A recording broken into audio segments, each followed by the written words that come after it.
Hello and welcome to another episode of Brad's Angling Adventures.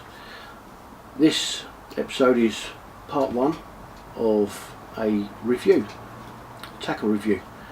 I was talking to a guy who posted a picture on Instagram and asked him about the float he was using that he'd caught his particular fish on, and he said it was a Sodafloat. And I said to him, you know, I've never heard of one. Where did you get it from? Did you get it from your local tackle shop or did you get it online? And he said he'd made it himself. And he then had a look through my Instagram and my YouTube channel and asked me if he sent me one, would I do a review on it? And I said, yep, be more than happy to. And he sent me this, which is the Sodafloat. In fact, he was kind enough to send me two, one with a black top and one with a red top. Comes in this tube, as you can see, and inside the tube, if I don't break it, inside the tube you get one Sodafloat, which I'll explain to you in a second, and you get a little instruction leaflet which tells you how to set it up and how it works, basically. So back to the invention of the Sodafloat.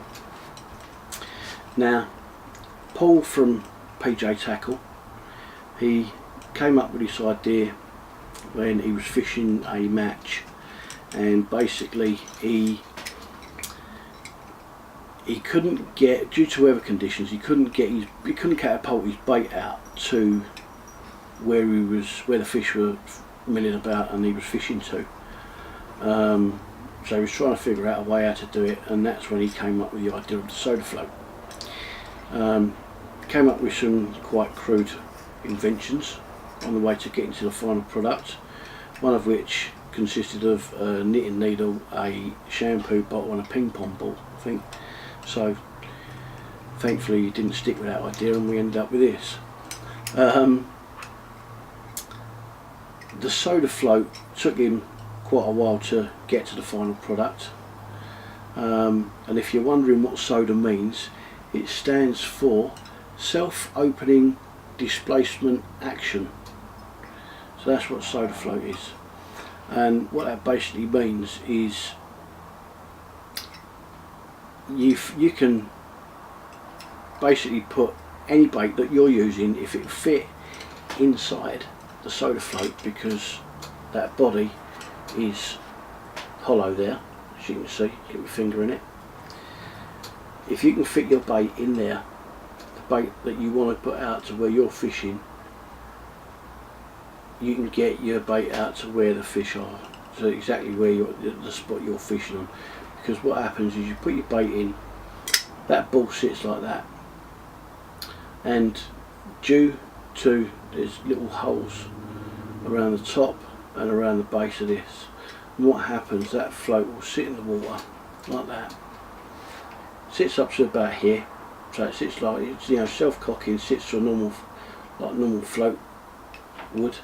It's weighted at the bottom there, as you can see, and then what happens is the water pushes into the body of the float, and this ball will slowly drop down the shaft of the float, and your bait comes out and goes down into your swim, exactly where you're fishing. If you're fishing up in the water, it's going to fall around your hook bait.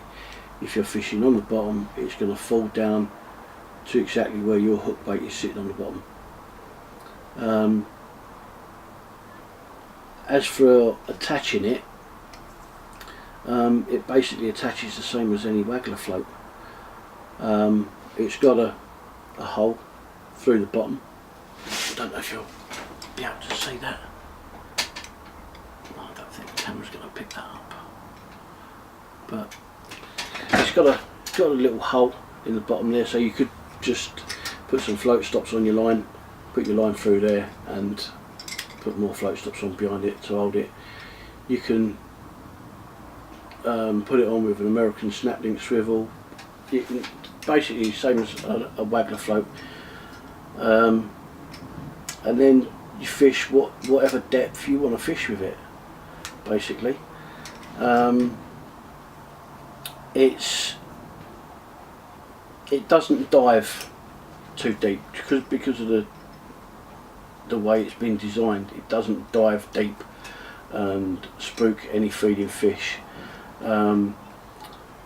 Also, because of the design and the shape of it, it casts really well, and as I said, within seconds of it being in the water, it will right itself. That ball will drop down and your bait will come trickling out. It's had some great reviews already. If you have a look on Paul's website, which I'll leave a link in the description to his website, he's even had a review from Des Taylor, who some of you may have heard of. So it seems pretty good product. So what I'm going to do is do a little tank test so you can basically see how it works. Okay, and then in part 2 we'll get out on the bank and we'll do some fishing with it. So here we are for the tank test. I'll do 3 drops of the float just to make sure it does what it should do every time. As you can see on that first one, got a nice pile of bait underneath the float. Second one, as you can see, it's not a deep tank, so the float doesn't dive deep. The float sits well in the water, it's not sitting up high. As you can see, that ball drops within seconds of the float righting itself. And there's the third one, and they're all doing exactly the same thing. And as you'll see on the next clip, which is a slow motion one, when that ball does drop down that shaft of the float, due to the way that ball's designed, it seems like the pellets hug round the ball of the float, which pushes them down in a nice sort of pile underneath your float, if you will, which is exactly what Paul says it does. I can't wait to get out and do some fishing with it. As you can see, the pellets are really hugging around that ball and they're dropping down, and I've only used dry pellets, so some of them are still sitting up in the float. I mean, they're floating a little bit, but as you see with these last 2 that come down, that one really hugs around the shape of that ball and drops down directly underneath the float. But obviously when you're using wet pellets, they're going to fall better. So yeah, it does exactly what Paul says by the looks of it.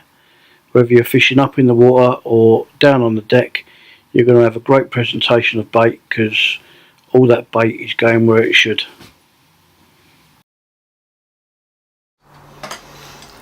So, as you can see on the tank test, the Sodafloat does what it says on the tin. Doesn't dive too deep, sits well in the water, and as you saw, I used some normal 2mm feed pellet in the float, and as you saw, that ball dropped down and all the pellet just dropped out and went down to the bottom of the tank directly under the float, which is what's going to happen when you're fishing with it. So that's about it for part 1. Keep an eye out for part 2, where I'll go out fishing with these and see what we can catch. So please don't forget to subscribe. If you like the video, hit the like button. Also hit the bell icon if you want notifications of when new videos have been uploaded, and just keep watching, guys. All the likes and the subscriptions and comments that are coming through are greatly appreciated. It's great for me because I love doing it, as I said before. So keep it up. I'll keep the videos coming. We'll have some fishing coming soon. As I said, we'll get out with these and give them a go, see what we can catch on them. So until the next one, tight lines, and I'll see you in the next video.